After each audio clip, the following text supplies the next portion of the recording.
सुतं देवं कंसचाणूरमर्दनं देवकी परमानन्दं कृष्णौ वन्दे जगद्गुरुं श्रीकृष्णौ वन्दे जगद्गुरुं मूकं करोति वाचालं पंगुं लंघयते गिरिं यत्कृपातमगो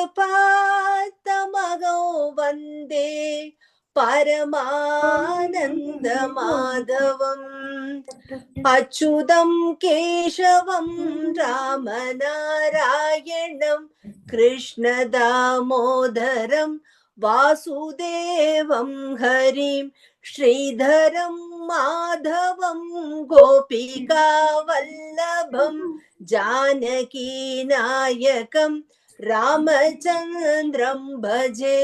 हरे कृष्णा हरे कृष्णा हरे राम राम हरे राम राम हरे अच्युतं केशवं सत्यभामाधवं माधवं श्रीधरं राधिका राधितं इंदिरा मंदिरं चेतसा सुंदरं देवकी नंदनं नंदजं संतदे। हरे कृष्णा हरे कृष्णा हरे राम राम हरे राम राम हरे विष्णवे जिष्णवे शंकिने चक्रिणे रुक्मिणी रागिणे जानकी जानये पल्लवी वल्लभायाचितायात्मने कंस विध्वंसिने वंशिने ते नमः। हरे कृष्णा हरे कृष्णा हरे राम राम हरे राम राम हरे राम राम हरे राम राम हरे। जय श्री कृष्ण। सर्वं कृष्णार्पणमस्तु। ओम। सो आदित्यानाम् अहं विष्णु ज्योतिषां रविरंशुमान् मरीचिर्मरुतामस्मि नक्षत्राणामहं शशि वेदानां सामवेदोऽस्मि देवानामस्मि वासवः इन्द्रियाणां मनश्चास्मि भूतानामस्मि चेतना इदुवரைக்கும் நம்ம இன்னைக்கு பார்த்தோம். ருத்ராணாம் சங்கரश्चास्मि இன்னைக்கு विद्येशो यक्षरक्षसाम् மியூட்ல இருக்க போறேன்னு சொல்லுங்க இந்த ரெண்டு ஸ்லோகம். டெக்ஸ்ட் இல்லப்பா, மியூட்ல இல்ல, ஆனா என் கையில டெக்ஸ்ட் இல்ல. சரி நீங்க சொல்லுங்கம்மா. रुद्राणां शंकरश्चास्मि विद्येशो शंकरश्चास्मि वित्तेशो यक्षरक्षसाम् वित्तेषु यक्षरक्षसाम् वसुनां पावकश्चास्मि वसूनां पावकश्चास्मि शिखरिणामहम्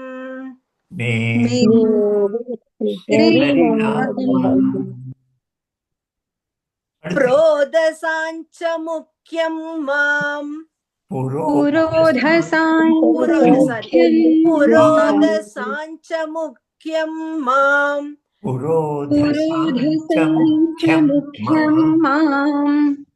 विद्धि पार्थ बृहस्पतिम्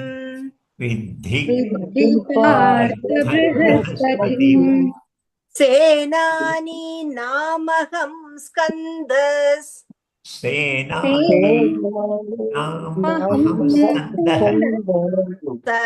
सरसामस्मि सागरः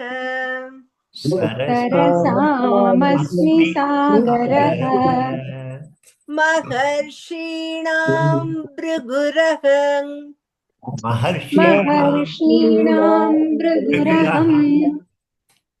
ग्रामस्मि गिरामस्ये गिरामस्येकमक्षरम् गिरामस्म्येकमक्षरम् गिरामस्यैकमक्षरम् यज्ञानां जपय जपयज्ञोऽस्मि यज्ञानां जपयज्ञोऽस्मि स्थावराणां हिमालयः स्थावराणां हिमालयः இப்போ இது ஒவ்வொன்றுலையும் இருக்கிற விசேஷத்தை தான் நம்ம டிஸ்கஸ் பண்ண முடியும். சங்கரஹ ருத்ரர்களில் சங்கரன் நான். அதுலேயும் இன்னும் அந்த புக்கில் இருக்குன்னு நினைக்கிறேன். ஏதோ ஒரு இடத்துல 11 சங்கரர்கள் இருக்காங்க, ருத்ரர்கள். 11 ருத்ரர்களில் இவர் ஒரு சங்கரன் ஒன்று. தனியாக சங்கர சிவ அப்படின்னு எடுத்தா சங்கரோதி சக சங்கரஹ. சமம், சம்யம், சாந்தமாக்குவது, நல்லது செய்வது. அவர் யார் செய்கிறாரோ அவர் சங்கரன் அப்படின்னு அவருடைய பேருடைய அர்த்தம். நல்லது செய்து ருத்ரன்னு ஒரு பேர் இருக்கு. ருத்ரன்னா அழ வைப்பவன் அப்படின்னு அர்த்தம். ரோதனம், ருத்ரம். ரோதனம் செய்பவர், அழ வைப்பவர் சிவன். ராவணனுக்கும் அதே தான், அழ வைப்பவன். நான் ரெண்டும் வேற வேற இதில் அழ வைப்பான். சங்கரன் அவன் நம்முடைய நன்மைக்காக அழ வைப்பான். ஒரு டாக்டர் சர்ஜரி பண்ணுற மாதிரி, இன்ஜெக்ஷன் குத்துற மாதிரி நன்மைக்காக அழ வைப்பான், கஷ்டம் கொடுப்பான். அவன் அவனுடைய சுபாவத்தில் சாடிஸ்டிக், தொந்தரவு கொடுக்கணுங்கிற சுபாவத்தில் அவன் அழ வைப்பவன் ராவணன். ஸோ ருத்ரன், சங்கரன். சங்கரன் நான் ருத்ரர்களில் நான் சங்கரன் அப்படிங்கிறார். இந்த சிவசங்கர சங்கர என்னது மகாவிஷ்ணு, சைவ வைஷ்ணவ, இந்த மாதிரி நிறைய டிஸ்கஷன்ஸ். அது ஒரு ஐடியாலஜிக்கலாக அப்படி இருந்தால் அந்த மாதிரி டிஸ்கஷன்ஸ்லாம் நல்லது. பட் அது டிஸ்பியூட்டாக நான் பெருசா நீ பெருசா, அல்லது நான் இந்த கிருஷ்ணனுடைய கீதா ஜெயந்திக்காக கண்ணன் ஒருத்தரை பார்க்க போனேன். எனக்கு ரொம்ப வருஷம் ஃப்ரெண்டு. நம்ம சின்னவன், என்னோட ரொம்ப சின்னவன். அவன் தீவிரமான சைவ சித்தாந்தம், சிவன். அது சொன்னால் மகாவிஷ்ணுவுக்கு கிருஷ்ணனுக்கு நடக்கிற மாதிரி பிரம்மாண்டமான விஷயங்கள் சிவனுக்கு நடக்கணும், சிவனுக்காக ஏதோ ஒரு பெரிய அமைப்பு ஆரம்பிக்கணும் அப்படின்னு. இதெல்லாம் நீ திட்டம் போட்டு நடக்காது. அவர் பாட்டுக்கு தன்னுடைய பொண்ணு வீட்டுக்கு போனார் அமெரிக்காவில். அவர் சைத்தன்யருடைய வழியில் அவர் பாட்டுக்கு டெய்லி பூஜை பண்ணிட்டு இருந்தார். அந்த பூஜை, மிருதங்க சத்தம், டான்ஸு, பாட்டு, அது கேட்டு சில வைட்ஸ் வந்தாங்க. அப்படி நேச்சுரலாக சின்ன அளவில் பிறந்தது தான் வளர்ந்தது. அது நம்ம இது ஒரு மாதிரி பொறாமை. அவருக்கு இவ்வளோ பெருசாக நடக்கிறது, அவர் இவர்னு பேசுறது. அவர் இவரே கிடையாது. நீங்கள் இந்த கீதையை விடுங்க, சங்கரன் கோயில் போனால் இந்த பக்கம் சங்கரனுடைய சந்நிதி, அந்த பக்கம் நாராயணனுடைய சந்நிதி. சங்கரன் கோயிலில் நிறைய பேர் சங்கர நாராயணன் அப்படின்னு பேர் வச்சுப்பாங்க, சங்கர நாராயணன். அதே மாதிரி நடராஜர் கோயிலுக்கு போனால் இந்த பக்கம் நடராஜர் சந்நிதி, அந்த பக்கம் கோவிந்தராஜர் சந்நிதி. அந்த மேடை மேல் நின்று பார்த்தா 2 சந்நிதிகளையும் பார்க்கலாம். இதெல்லாம் பல வருஷங்களாக இருக்கிற விஷயங்கள். ஸோ இங்கே போட்டி பொறாமை, நான் உயர்ந்தவன் நீ உயர்ந்தவெல்லாம் கிடையாது. ரெண்டுமே பரமாத்மாவுடைய அதே மேனிஃபெஸ்டேஷன். இவன் சங்கரன், அங்கே ஆதித்யாராம் அகம் விஷ்ணுங்கிறான். அவனே அங்கே நான் விஷ்ணுவில் என்னை பார், சங்கரனில் என்னை பார், ரெண்டையும் அவனே சொல்கிறான்.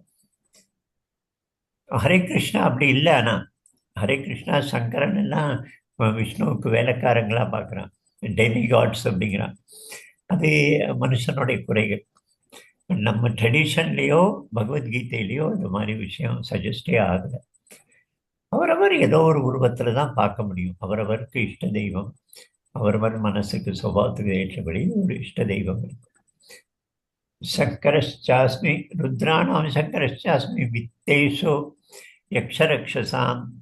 ராட்சசர்கள் யக்ஷர்கள்ல வித்தேஷ், வித்த அப்படின்னா பணம், வித்த மந்திரி, ஃபைனான்ஸ் மினிஸ்டர்.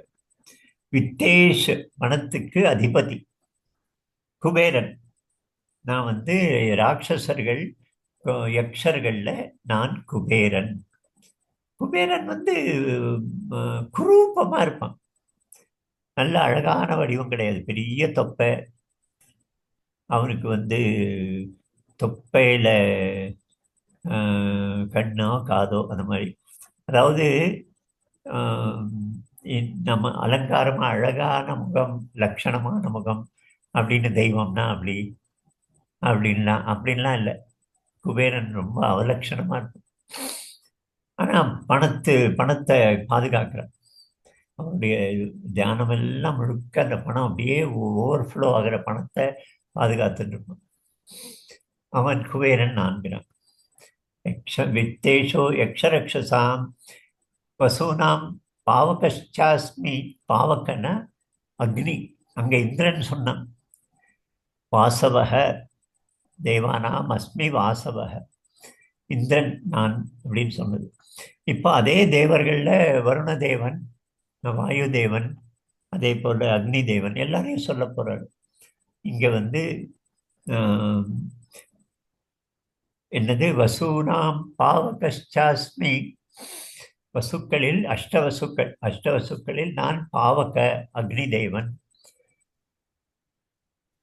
வசூனாம் பாவகச்சாஸ்மி மேரு. அப்படியா? மேரு சிகரிணாம. மேரு சிகரிணாமகம். சிகரங்களில் மேரு. ஆனா எனக்கு கரெக்டா ஈக்குவலண்ட் என்னதுன்னு தெரியாது. மேரு சிகரம்.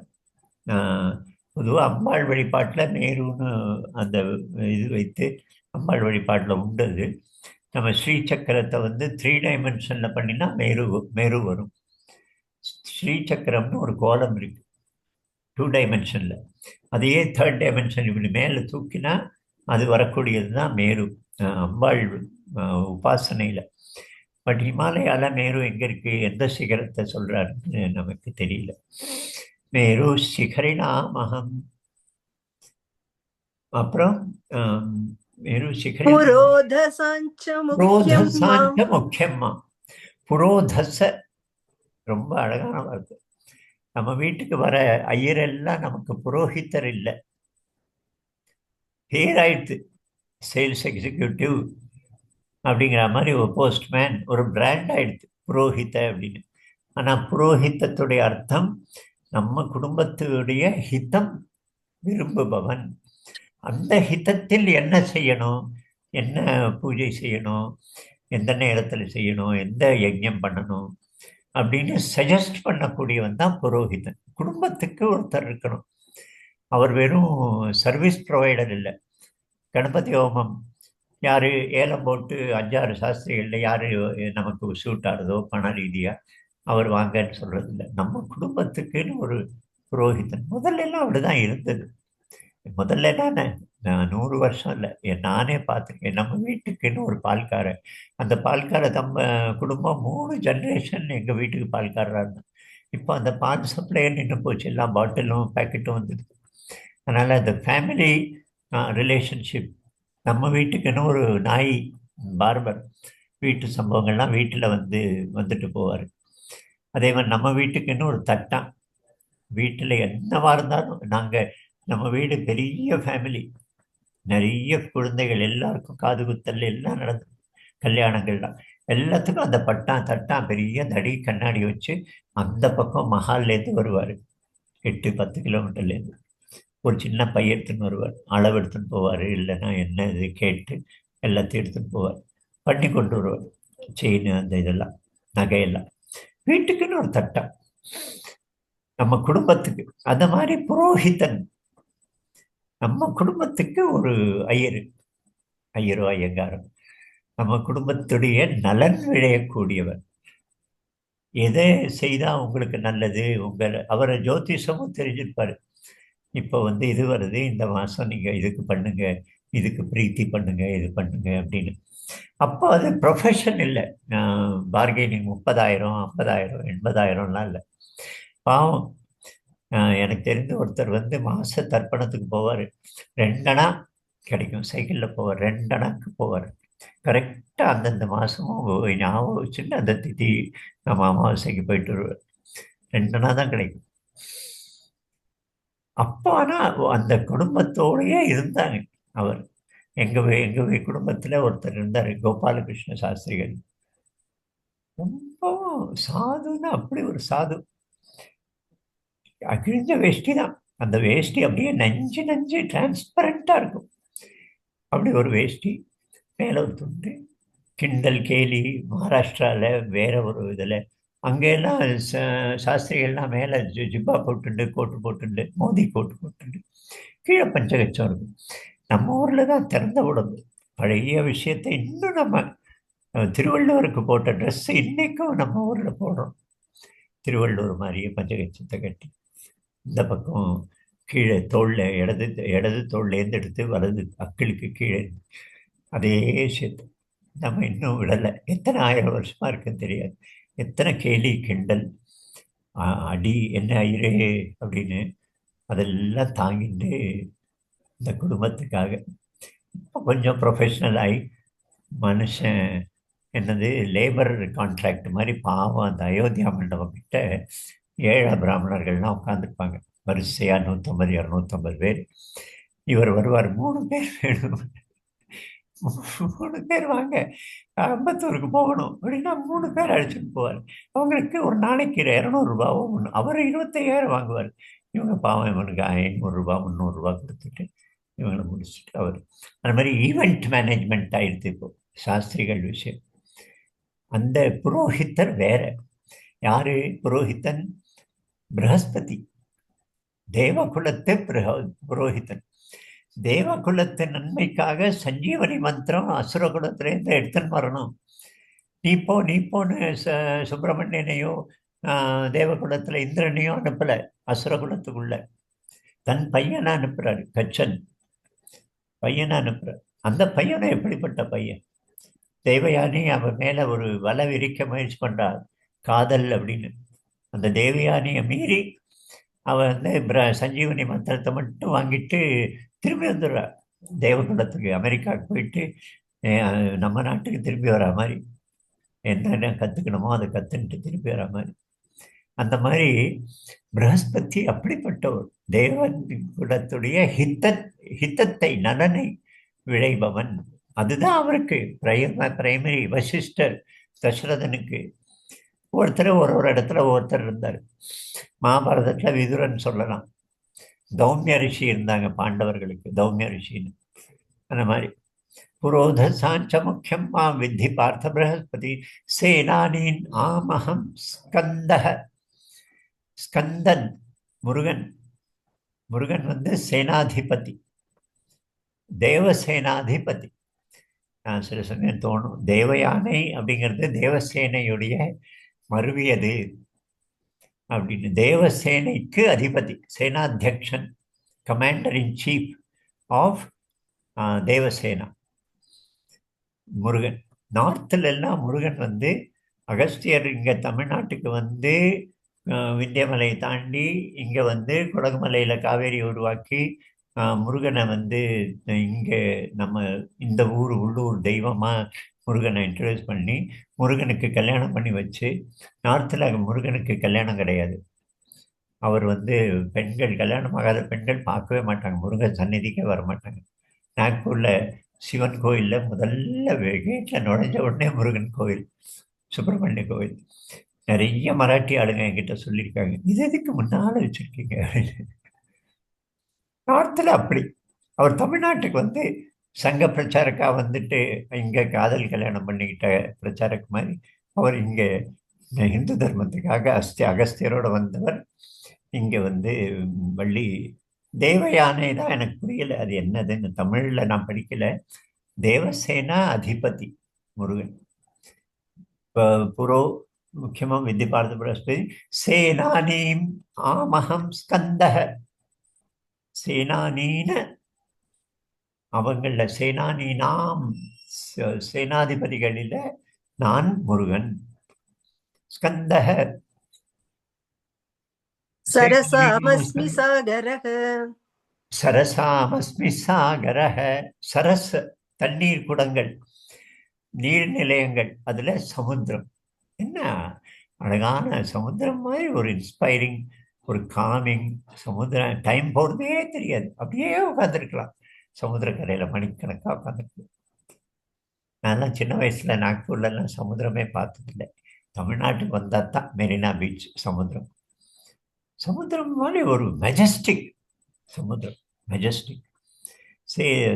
நீர்க்குளம், சின்ன குட்டை கூட இருக்கு, கிணறு கூட இருக்கு. நான் நீர்நிலையங்களில் சமுத்திரம். சரசாமஸ்மி சாகரஹ. மரீச்சில் அடுத்தது என்ன? महर्षीणां भृगुरः மகர்ஷி நாம் பிருகு. பிருகு மகர்ஷி. பிருகுங்கிறவர் நம்முடைய ஜியோலஜிக்கல் கிரவுண்ட் வாட்டர் அந்த மாதிரி விஷயங்கள் எல்லாம் சம்மித்தை எழுதினவர்னு சொல்றாங்க. அஸ்ட்ரா வானசாஸ்திரம், பூமிக்கு அடியில் இருக்கிற சாஸ்திரம், தண்ணீர் பூமியில் எங்கே கிடைக்கும், எவ்வளவுல கிடைக்கும், அதை பற்றிய சாஸ்திரங்கள் பிருகு. இந்த நாடி சோஸ்திரம், நாடி ஜோசியம்னு ஒன்று இருக்கு. சிதம்பரம் அந்த வைத்தீஸ்வரன் கோயிலில், அது இப்போ எல்லா பக்கமும் வந்தாச்சு. அந்த நாடி ஜோசியத்துடைய இது பிருகு முனிவருடைய இது எப்படின்னு சொல்லுவாங்க. அகஸ்தியர் ஸ்ரீராமுக்கு தெரியும்னு நினைக்கிறேன். இந்த பிருகு மகரிஷி தான் அவர் விஷ்ணுவோட மார்ல உதைச்சார் அப்படின்னு ஒரு கதை. கரெக்ட். அது என்ன கதைன்னு எனக்கு தெரியாது. பிருகுலதா அப்படின்னு விஷ்ணுவோட மார்ல ஒரு இவரோட பாத தடம் இருக்கும் அப்படின்னு சொல்லுவா. ஓ, பட் என்ன கதை தெரியுமா? என்னது? இல்ல, எனக்கு ஞாபகம் முன்னாடி கேட்டிருக்கேன். இந்த திரிமூர்த்திகள்ல யாரு விஷ்ணு சிவன் பிரம்மால 3 பேர்ல யாரு சுப்பீரியர் அப்படின்னு ஒரு டெஸ்ட் வைக்கிறச்சு பிருகு மகரிஷி போறார் ஒரு இடத்துக்கும். அவரை யாரும் அக்னாலேஜ் பண்ணல. கைலாசத்துக்கு போறச்சு சிவபெருமான் அவர் தியானத்துல இருக்கார். பிரம்மா ஏதோ சரஸ்வதியோட ஒரு உரையாடல்ல இருக்கிறச்சு அவரை கவனிக்கல. மகாவிஷ்ணு யோக நித்ரையில இருக்கார். இவர் தான் லாஸ்டா போறாரு அங்க வைகுண்டத்துக்கு. அவருக்கு ஆல்ரெடி ரொம்ப கோபம் வந்துட்டதால எங்கேயுமே என்ன ரெஸ்பெக்டே பண்ண மாட்டேங்கிறாளேன்னு அந்த ஒரு லவுட் எக்ஸ்பிரஷன் அவரோட ஆங்கர்து அவர் எடுத்து திருமார்புல அவரோட கால் எட்டி உதைச்சிடுறாரு பிருகு மகரிஷி. அப்போ சட்டுன்னு எழுந்து மகாவிஷ்ணு சொல்றார், உங்களுக்கு காலுக்கு அடியாயிடுதா அப்படின்னு கேக்குறார். கொஞ்சம் கூட அவரை கோவிச்சுக்காம, ஐயோ இப்படி ஆயிடுத்தே, உங்களுக்கு காலுக்கு அடிபட்டுடுதான்னு கேட்கறச்சே அப்போ he comes back to his senses and Bhrigu மகரிஷி சொல்றார், இதை விட I've not seen anybody humble அப்படின்னு சொல்லிட்டு அந்த கதை அப்படி முடியறது.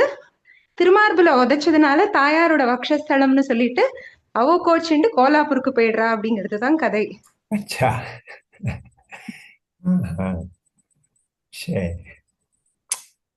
பிருகு ரிஷி அது அது படிக்கணும். இதெல்லாம் நிறைய எத்தனை விஷயம் இருக்கு, என்னெல்லாம் இருக்கு. சரி, பிருகிரகம் மகர்ஷினாம் பிருகிரகம்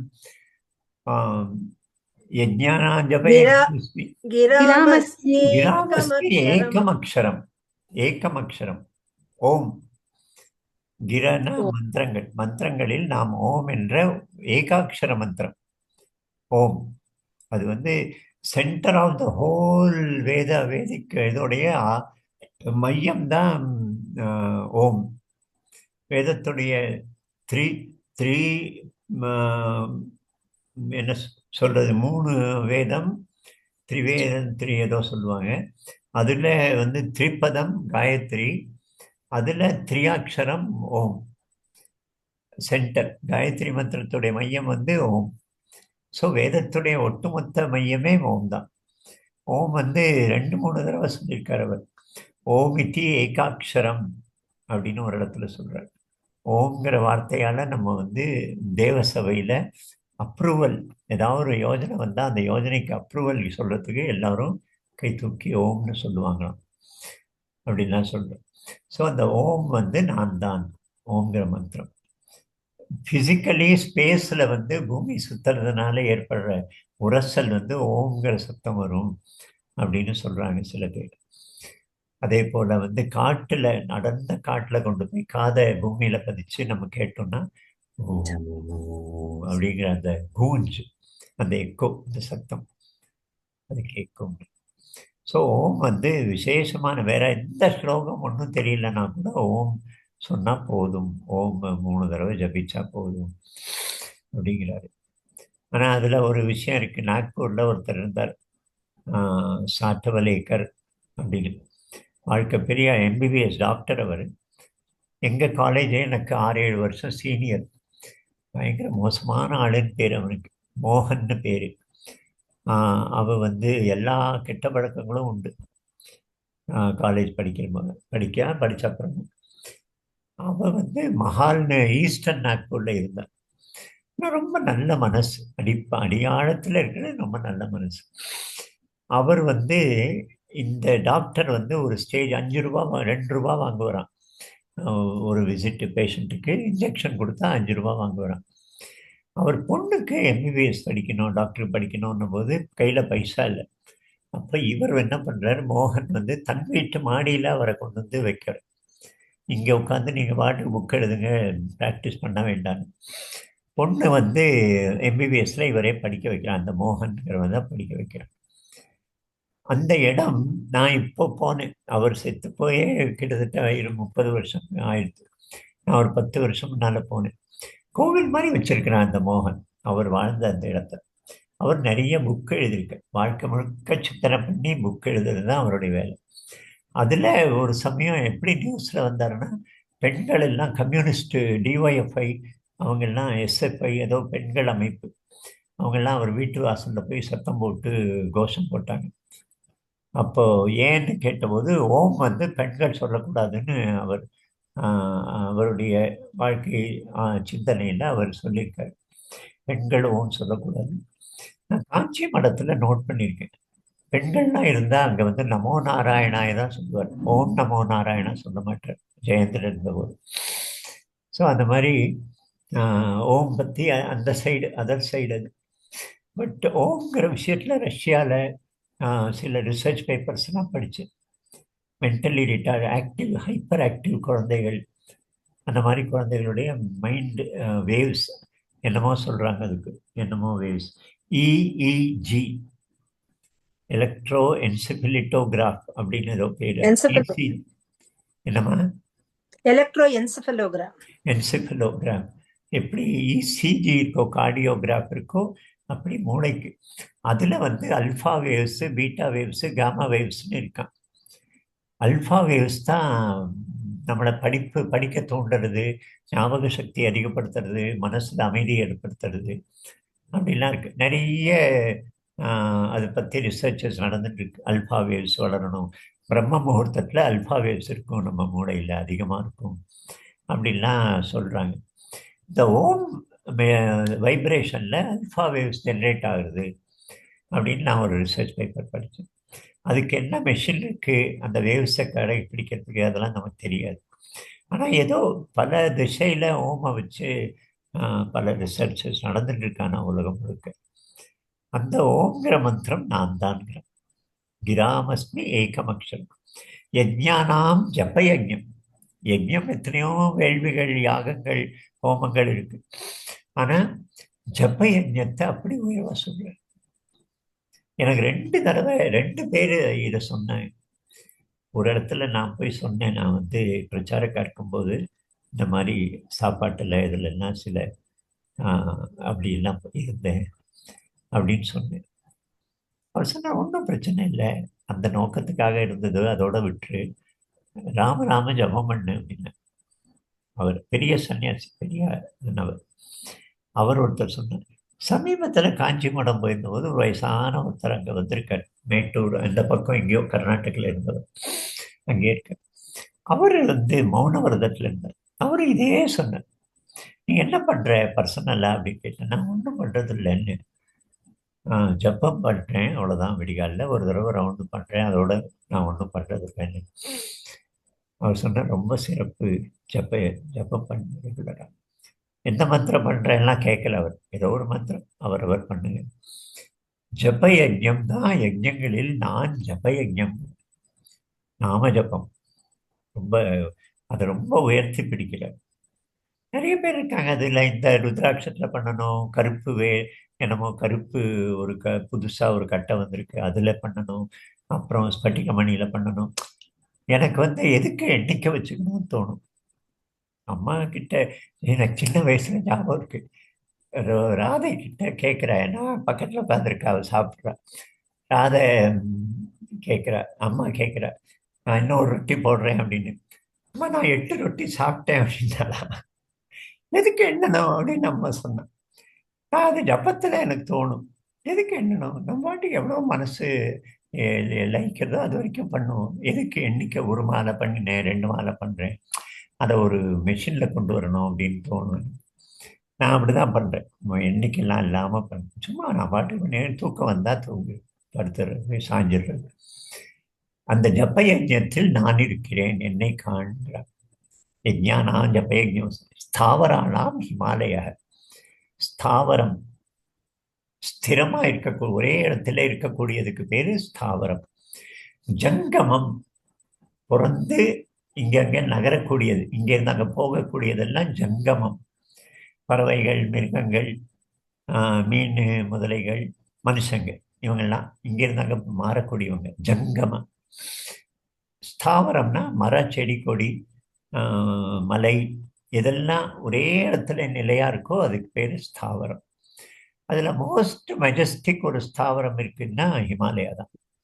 ஸோ ஹிமாலய ஸ்தாவரானாம் ஹிமாலய அப்படின்னு முடிக்கிறார். அவ்வளவுதானே. அடுத்த வரி இருக்கா? ஸ்தாவரானாம் ஹிமாலய, அவ்வளவுதான். யஜ்ஞானாம் ஜப்ப யஜ்ஞோஸ்மி ஸ்தாவரானாம் ஹிமாலய மௌனம் செய்வாஸ்மி குஹ்யானம் ஞானம். அது இல்லை. சரி, நீங்க ஏதாவது கமெண்ட்ஸ் ப்ளீஸ். நீங்க அப்பவே சொன்ன இல்லையா, அந்த ஒரு ப்ரஹஸ்பதி ஒரு ஃபேமிலிக்கு ஒருத்தர், அதே மாதிரி ஒரு பால்காரர் அப்படிலாம் சொல்லச்சே சட்டன் மனசுக்கு எப்படி தோணித்துன்னா, எல்லா இடத்துலயும் ஒரு திருப்தி இருந்ததுல்ல. எல்லா இடத்துலயும் போய் நான் எடுத்துன்னு வரணும்னு அவளுக்கும் தோணல, நம்மளுக்கும். நான் நாளெல்லாம் சம்பாதிச்சு கஷ்டப்பட்டு இவ்வளவு பைசா வாங்கிட்டு வரேன், இவர் 1 மணி நேரம் பண்றாரு, அவருக்கு நான் ஏன் கொடுக்கணும் அப்படிங்கிற ஒரு புத்தி நமக்கும் இல்ல. இப்போ எனக்கு நிறைய மிச்சம் பண்ணணும், நான் நிறைய வச்சுக்கணும், அவளுக்கும் நான் நிறைய இடத்துல போய் பைசா இன்னும் வேணும் இன்னும் வேணுங்கிறதுக்கு எங்க இது வாட் ஃபெட் வாட் அப்படின்னே தெரியலப்பா. நம்மளுக்கு காமம் கூடிடுதா இல்ல ஸ்வார்த்தத்தை கூடிடுதா, எதை ஃபீட் பண்ணி இன்னைக்கு இப்படி இருக்கோம்? நம்ம மட்டும் கஷ்டப்படணும், அவ உட்காந்த இடத்துல சம்பாதிப்பாளா, மந்திரம் சொல்லிட்டா அப்படின்ற ஒரு தன்மை நம்மளுக்கும் வந்திருக்கு. அவளுக்கும் இந்த இடத்த முடிச்சுட்டு அடுத்த கான்ட்ராக்ட், நீங்க சொன்ன மாதிரி பேக்கேஜ், இது ஒரு இடம் முடிச்சு இன்னொரு இடம் முடிச்சு. நான் அவர் எங்க சாஸ்திரியில நான் திட்டுவேன். யஜ்ஞத்துக்கு முன்னால் உட்காந்துட்டு ஒரு ஃபோன் வரும், இதோ உங்க அந்த அந்த ஒரு ஸ்கொயரை சொல்லி அந்த ஸ்கொயர்ல இருக்கேன், சிக்னல் டிராஃபிக் ஜாம் அப்படிங்கிற யஜ்ஞத்துக்கு முன்னால உட்காந்துட்டு போய் சொல்றேன். அக்செப்ட் பண்றேன்னு கேட்டேன். இன்னொன்று எதுக்கு ஒரு நாள் ஒரு கமிட்மெண்ட் ஆயிடுச்சுன்னா அதை மட்டும் வச்சுக்கலாமேன்னு. ஆனா என்ன ப்ராப்ளம்னா, எல்லா ஃபீல்டுமே டிட்டரேட் ஆயிருக்கு. டாக்டர்கள், ஆசிரியர்கள் எல்லாருமே அவர். ஆனா என்ன தப்பு, அவரும் ஆயிருக்காரு. அவசரம் இருக்கு. கண்டிப்பா அப்பா, இல்ல டவுட்டே இல்ல, டெஃபினெட்லி இல்ல.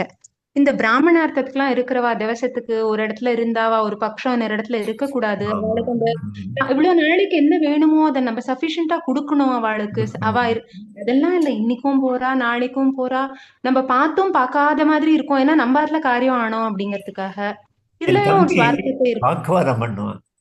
இந்த சாஸ்திரிகள் விஷயம் பிராமணத்துக்கு எதிரா, இதெல்லாம் ஃப்ராடு, ஏமாத்துறாங்க அப்படி இப்படின்னு. நான் சொன்னேன், உனக்கு அப்படி தோணித்துனா பண்ணாதேங்கிற. ஒரு பக்கம் பண்ணாம இருக்கிறதுக்கு தைரியம் கிடையாது. ஏதாவது சட்கான்டலா சட்டில் லெவல்ல ஏதோ ஒண்ணு நம்மளை பாதிச்சிடும், ஏதாவது ஆயிரும் அப்படின்னு ரொம்ப வேண்டாம் இல்லையா அவன். இந்த மாதிரி வார்த்தைகள் யாராவது பேசிட்டா இது நமக்கு எஃபெக்ட் ஆயிரும் அப்படின்னு உடனே பிபி ஏறிடும். ஆனா கண்டனம் பண்ணுவான், கிரிட்டிசைஸ் பண்ணுவான். நான் சொல்லுவேன், பேரம் பேசாதேமே. அவர் கேட்கிறாரா 31, 25, 25,000, 31 கேட்கிறாரா, என்ன பேரா, என்ன கொடுத்துருங்க, என்ன பண்றது, 5,000 உங்ககிட்ட நான் வருதே, பணம் வருதே, கொடுக்க தான் வரும் அப்படிம்பேன். ஆனா பேரம் பேசுறோம் நம்ம சைட்ல. அவரும் என்ன பண்ணாரு, நான் இப்போ பேரம் பேசுறதில்ல, பகவத்கீதைக்கு நான் பேச வந்தா எவ்வளவுங்க நம்ம கமிட்மெண்ட் எவ்வளோ ஆகும்மா. நான் சொன்னேன், நீ பகவத்கீதைக்கு எவ்வளோ வேல்யூ போடுவேன்னு கேட்பேன், எவ்வளோ போடலாம்னு சொல்லுங்க பகவத்கீதை. அவர் சிரிப்பார். அதனால நீங்கள் கவலைப்படாதீங்க, நீங்கள் டேட்டு சொல்லுங்கள், நான் வரேன். எனக்கு ஆனால் பெட்ரோல் வேணும், குடும்பம் இருக்குது, நடத்தணும். நீ வந்து என்ன கொடுத்தாலும் அப்படியே முடிச்சு நான் எண்ணெய் கூட மாட்டேன், எடுத்துன்னு போயிடுவேன். இப்படி இருந்தால் என்ன பண்ணுறாங்க, சில்லறையா போடுறாங்க. இது வந்து அந்த சாஸ்திரிகள் சொல்கிறார். நாங்கள் இப்படி சொல்லலைன்னா டங் டங்னு சத்தம் வர தட்டில் வந்து அந்த கோவில் பூசாரிக்கு போடுற மாதிரி ₹1 50 காயின் எல்லாம் போடுறோம். கொஞ்சம் அவர் பயமுறுத்தி கேட்டாருன்னா அப்போ ரூபா நோட்டு, சத்தம் இல்லாத ரூபா நோட்டு விழுறது, 5000 5000. என்ன பண்றது, இதுல மாட்டின்னு இருக்காங்க. அவன் கடவுள் மேல் நம்பிக்கை இல்லை. நம்ம ஒரு பெரிய கதா காலட்சேபம் பண்றவர் ஹிந்தியில, அவர் என்ன பண்ணுவாரு, மேடையில ஜோடிகளை நிறுத்துவார். மேடையில பாகவதத்துடைய கோவில் அமைப்பாரு, நல்லா அழகா அலங்காரம்லாம் பண்ணி மேடையில ஒரு 11 ஜோடி, 10 ஜோடி, 9 ஜோடின்னு எவ்வளவு முடிகிறதோ, கீழே ஒரு 60 80 100 ஜோடிகள் மேடையில நின்று ஆர்த்தி பண்றதுக்கு அவருடைய ரேட் இருக்கு. 25,000 ஒரு ஜோடி கொடுக்கணும்னு, கீழே நின்று ஆர்த்தி பண்றதுக்கு 5,000. அவங்க சிரிப்பு வருது. இவர்கிட்டையும் ப்ராப்ளம் இருக்கு, ஆர்கனைஸ் பண்ற ஆள்கிட்டையும் ப்ராப்ளம் இருக்கு. அவங்க பார்கெயின் பண்ணி எப்படியாவது குறைக்கணும்னு நினைக்கிறேன் இவரை. நம்மளை நான் வந்து ராமர் கோயிலில் ஒரு தடவை கீதைக்கு என்னை கூப்பிட்டுருந்தாங்க கும்பாபிஷேகத்தில் கோயம்புத்தூரில். 40 நாள் என்கிட்ட சொன்னால், நீங்கள் 4 நாள் வாங்க கீதை பேசலாம், இந்த பெரிய ஹால் 1000 1200 பேர் வருவாங்க டெய்லி 40 நாள் அந்த இதும்போது கும்பாபிஷேகத்துக்கு அப்புறம். என்கிட்ட இதே கேட்டேன்னா, அப்போ பொள்ளாச்சியில் இருந்தேன். நீ எவ்வளவுங்க, நீ எவ்வளவு போடுவ ரேட்டு, பேசு கீதைக்கு எவ்வளோ காஸ்ட் போடுவேன்னு. இல்லை இல்லை அப்படிலாம் இல்லை, நீ என்ன கொடுத்தாலும் நான் வாங்கிட்டு போகிறேன்னு. நான் பொள்ளாச்சியிலேருந்து வண்டியில் வருவேன், ராமர் கோயிலுக்கு கோயம்புத்தூரில் நானே வந்து இறங்குவேன், ராமர் சந்நிதியில் போய் நமஸ்காரம் பண்ணிட்டு மேடையில் போய் உட்காருவேன். கூட்டானா 1000 பேர் 1500 பேர் வரும், நான் பாட்டுக்கு ஆரம்பிச்சிருவேன். அதே சுகி சிவம் கூப்பிட்டுருந்தாங்க 2 நாளைக்கு. நான் 4 நாள் நான் வரேன். சுகி சிவம் 1,00,000 ரூபாய் ஒரு நாளைக்கு அவருடைய ரேட்டு. 2 லட்சம் கொடுக்குறான். அவருக்கு அந்த தெரு முழுக்க ஊர் முழுக்க போஸ்டர் ஒட்டியிருந்தான், சுகி சிவம் பேசுகிறார் அப்படின்னு ஆன்மீக டேட் எல்லாம் போட்டு. அவருக்கு அந்த ஃபர்ஸ்ட் டே ஸ்பீச்சை வந்து இனாகரேஷனுக்கு ஒரு போலீஸ் கமிஷனர் அவரை கூப்பிட்டுருந்தான். நான் போகிறேன், போர்டில் சின்ன எழுத்தில் கீதை பேசுவார் ராம் கோபாலர் நம்மனு போர்டு பிளாக் போர்டில் பிள்ளையார் கோயில் வாசலில் எழுதி வச்சிருக்கிறேன். நான் அவர்கிட்ட கேட்டேன். கடைசி நாள் அவர் வந்து 12,000 ரூபாய், நான் மக்கள்கிட்ட கேட்க மாட்டேன், நான் கொடுக்குறேன்னு சொல்லிட்டு கோவில்லேருந்து கொடுத்தாரு. நான் அவர்கிட்ட கேட்டேன், நான் வந்து இப்போ கீதைக்கு தான் ரேட்டு பேசலை, பப்ளிசிட்டி உங்கள் ப்ரோக்ராம் நல்லா இருக்கணும், நீ பப்ளிசிட்டி. இல்லை சார், அவர் ரொம்ப பெரிய ஆள் அப்படிங்கிறான். அப்போ நான் இந்த மாதிரி 3 எனக்கு அனுபவம் கிடைச்சா நான் மாற மாட்டேன்னு என்ன கேரண்டி? நானும் டிமாண்ட் பண்ணுறேன், டிமாண்ட் பண்ணாதான் கொடுப்பேன்னு ஒரு நிலை இருந்தால் என்ன பண்ணுறது? ஸோ இது ஒரு பெரிய காம்ப்ளெக்ஸ் விஷயம். அதில் தான் நம்ம எல்லாம் மாட்டிருக்கிறோம். டியூஷன் மாஸ்டர்ஸு கல்வியை வந்து விற்கக்கூடாதுன்னு நினைக்கிறோம், டாக்டர்ஸு மருந்தை விற்கக்கூடாதுன்னு நினைக்கிறோம், இவங்க இந்த மாதிரி கதா காலட்சேபம் பிரவச்சனம் பண்ணுறவங்க எல்லாம் பணம் தான் ஃபஸ்ட்டு பேசுகிறோம், பணம் தான் பேசுகிறோம். ஏசி ரூம் இருக்கணும், கார் வரணும், என்ன இடத்துக்கு அழைச்சின்னு போகணும், திரும்ப கொண்டு வந்து இடத்துல விடணும். நான் தங்குற ரூமில் வேறு யாரையும் நான் பார்க்க மாட்டேன், அதுக்கெல்லாம் தனியாக ரேட். யாரையாவது நீங்கள் கமிட்டியில் சந்திங்க, கமிட்டி மெம்பர்ஸ்கிட்ட பேசுங்க எல்லாம் நீ சொன்னால் அதுக்கு எக்ஸ்ட்ராவாக நீ இன்னொரு 1 லட்சம் கொடுக்கணும். இப்படிலாம் பேசுகிறாங்க. ஆட்டிடியூட் ஆஃப் த பீப்புளே என்னன்னா சாஃப்ட் டார்கெட். யாரு சாதுவோ யார் ஏமாறுறாளோ அவளை ஏமாத்தணும், அவ்வளவுதான். அவ்வளவுதான் மேட்டர், அவ்வளவுதான். கரெக்ட், ரொம்ப கரெக்ட். என்ன பண்றது, யாரை நீங்க ப்ளேம் பண்ண முடியும்? நம்ம அப்படி பண்றோமா? we contributing somewhere to this system அப்படின்றதுதான் கேள்வி. பிரதிபா, நம்ம ஒருத்தர் 2 பேர் நல்லவாளா மட்டும் இருந்தா நம்மளுக்காக ஒரு சாஸ்திரிகள் இருக்க முடியாது இல்லையா? நம்ம வருஷத்துக்கு ஒரு தடவை கொடுக்க போறோம், ஒரு தவசத்துக்கு 5,000 ரூபாய் கொடுப்போம், வருஷத்துக்கே நம்ம கொடுக்கறது 5,000 ரூபாய் தான். அந்த 5,000 ரூபாவே கொடுக்கறதுக்கு எத்தனை பார்கின் பண்றா எல்லாரும் இல்லையா? நம்ம வந்து அவருக்கு நான் 3000 ரூபாய், அப்புறம் சாஸ்திரிகளுக்கு 2000 ரூபாய் 2000 ரூபாய் அந்த மாதிரி கொடுக்குறோம். சரி, நம்மளோட இயர்லி கண்ட்ரிபியூஷனே அவருக்கு பாக்கெட்டுக்கு 3000 ரூபாய் தான் போறது. அந்த மாதிரி அவர் எத்தனை பேரை பார்க்கணும், அவரோட வீட்டுல அடுப்பெரியணும்னா இல்லையா? அது ஒண்ணு இருக்கணும். நம்ம சாஸ்திரிகள் 3 பொண்ணு அவருக்கு. அவர் எப்பவும் கவலைப்படுவார், இல்ல நான் என்னப்பா பண்றது, எனக்கும் பிடிக்கல, ஆனா வந்து 3 பெண்களை கல்யாணம் பண்ணி வைக்கணும், நான் என்ன பண்றது சொல்லு, நீயே சொல்லு. நம்மளோட ஆட்டிடியூடே ஒரு ஸ்டார் ஹோட்டல்ல போய் சாப்பிட்டா ஒரு ஐட்டம் 1000 ரூபாய், ஒரே ஒரு ஸ்டார்டர் 4-5 பீஸ் தான் இருக்கும். அதுல ஒரு பன்னீர் வச்சு இது பண்ணா அதுக்கு we don't mind paying. ஏன்னா ஆம்பியன்ஸ், அவன் சர்வீஸ், அவன் வந்து பரிமாறணுமா, அவன் என்ன பரிமாறுறது, உனக்கு கைகால் இல்லையா எடுத்து போட்டுக்கிறதுக்கு? நான் இதான் கேட்பேன் இந்த பசங்கள்கிட்ட. அவன் என்னத்துக்கடா உங்களுக்கு பரிமாறணும், தப்பும் தவறுமா ஒருத்தருக்கு நிறைய போடுறான், ஒருத்தருக்கு கம்மியா போடுறான். see we don't mind paying for them. But ஒரு சாஸ்திரிகளுக்கு கொடுக்கணும்னா நம்ம அப்படி யோசிப்போம் உட்கார்ந்துட்டு. ஒரு விபூதி பாக்கெட் வாங்கணும்னா ஐயோ 400 ரூபாய் வாங்குறாரா அப்படின்னு. ஜென்மாந்தரத்துக்கு 400 ரூபாய், 400 ரூபாய் கொடுத்தா ஒரு மூட்டை விபூதி கொடுக்குறாவ. ஜென்மத்துக்கு நம்ம வச்சுட்டு இருப்போம். அதை எனக்கு எடுத்து நெத்தியில ஈசிக்கிறதுக்கு நம்ம அவ்வளோ கணக்கு பார்ப்போம். நம்ம கிட்ட நிறைய குறை இருக்கு.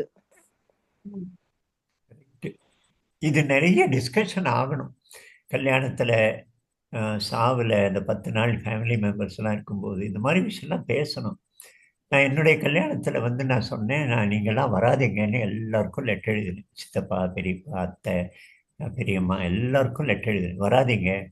நீங்கள் செலவு பண்ணிட்டு 5000 ரூபாய் செலவு பண்ணிட்டு பிளெயினில் ட்ரெயினில் வருவேன்.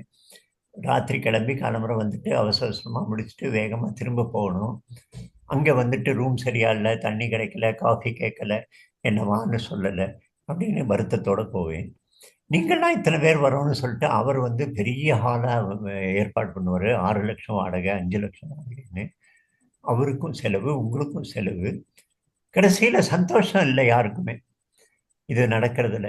அதனால நான் யாரும் வர வேண்டாம், நான் வரேன், உங்க எல்லாருக்கும் நமஸ்காரம் பண்றேன், உங்க வீட்டுக்கு வரேன். நம்ம எல்லாம் இன்னும் ஒரு பெரிய அக்கேஷன்ல நம்மால கூட 50,000 1 லட்சம் டொனேட் பண்ண முடியும்னு நமக்கு நாமே ப்ரூவ் பண்றதுக்கு வேற ஒரு அக்கேஷன்ல இந்த செலவுகள் எல்லாம் நீங்க டொனேட் கொடுங்க. நம்மளாம் 100 ரூபாய்க்கு மேல டொனேஷனே கொடுக்கறது இல்லை, நல்ல காரியத்துக்கு கொடுங்க அப்படின்னு ஒரு லெட்டர் எழுதினேன். எங்க அப்பாவுக்கு ரொம்ப கோபம், வரக்கூடாதுன்னு சொல்றதா அப்படின்னு. ஆனா நம்ம கான்சியஸ் ஆகி ப்ரையாரிட்டி ஃபிக்ஸ் பண்ணி எங்கே கொடுக்கணும், ஏன் கொடுக்கக்கூடாது. இவ்வளவு சம்பளம் வர 1% 10 லட்சம் ரூபாய் வருஷத்துக்கு சம்பாதிக்கிற ஆளு 1000 ரூபாய் டொனேஷன் கொடுத்தா என்ன பர்சன்ட் அது? 10,000 ரூபாய் சம்பாதிக்கிற ஆளு 500 ரூபாய் கொடுத்தா அவனுடைய ப்ரொபோர்ஷன் எவ்வளவு அதிகம்? ஏன் வந்து இது டிஸ்கஷன் ஆகக்கூடாது? நமக்கு நல்ல காரியத்தை கொடுக்கணும், நம்ம பங்கு போடணுங்கிற எண்ணம் வந்து அதுக்கான டிஸ்கஷனே நடக்கிறது இல்லை நம்ம வீடுகள்ல. பேசணும், பார்ப்போம். சரி. பேசிக்காவே நம்ம யாருமே ரொம்ப புவரா இருக்கிறவாள்கிட்ட போய் பார்கெயின் பண்ணக்கூடாது. அதெல்லாம் நம்மளுக்குள்ளேயே வச்சுக்கணும். கீரைக்காரியை பார்த்தோன்னா அவகிட்ட 4 நாக்கு முட்டிப்போம். அப்படியே பட்டுப்புடவை கடையில போயிட்டு 17,000 18,000 அப்படியே எடுத்து செக்க கொடுத்துட்டு ஓடி வருது. என்னவோ அது ஒரு மக்கள்கிட்ட நிறைய ப்ராப்ளம் இருக்கு மனசளவுல. இது வந்து இன்ஃப்ளூயன்ஸ் ஆஃப் பொலிட்டிக்கல் இன்ஃப்ளூயன்ஸும் இதுல நிறைய இருக்கு. பிராமணானா அவ சுருட்றா அப்படின்ற மாதிரி எல்லாம் ஒரு இம்ப்ரெஷனை கிரியேட் பண்ணி வச்சிருக்கா இல்லையா? அதெல்லாம் வேற ஒரு பெரிய ப்ராப்ளம். ஆனா இதெல்லாம் ஜாதி சங்கத்துல டிஸ்கஸ் ஆகணும். நம்ம வீட்டு உறவுகள் எல்லாம் நான் ஒரு எல்லா இடத்துலையும் சொல்லுவேன். நம்ம மேட்டுப்பாளையத்தில் ஒரு பெரியவர் ஜெயராமன், அவர் வீட்டில் பேரனுக்கு பூனல் போடும்போது முதல் நாளே கெஸ்டெல்லாம் வந்தபோது என்னை கூப்பிட்டார், கீதை பேசுங்கன்னு. கிட்டத்தட்ட 300 பேர் இருந்தாங்க அந்த குடும்பத்தில். அது ஒரு அட்டெம்ப்ட்டு. அதே மாதிரி ஜெயராமன் இங்கே ஒருத்தர் பூனால, அவர் அம்மா செத்த போது அந்த 10 நாள் டெய்லி சாயங்காலம் உட்காரும்போது நீங்கள் வந்து பேசுங்க அப்படின்னு சொன்னேன். நான் போயிருந்தேங்க. ஆனால் ரேர் இந்த மாதிரிலாம் யோஜனை பண்ணுறதே இல்லை. எல்லாம் அவருக்கு இனிய சாப்பாடு, இன்சுவை ஆளுக்கு இப்போ 8 லட்சம் பட்ஜெட்டு, அவங்களுக்கெல்லாம் அவ்வளவு செலவழிக்கிறோம்.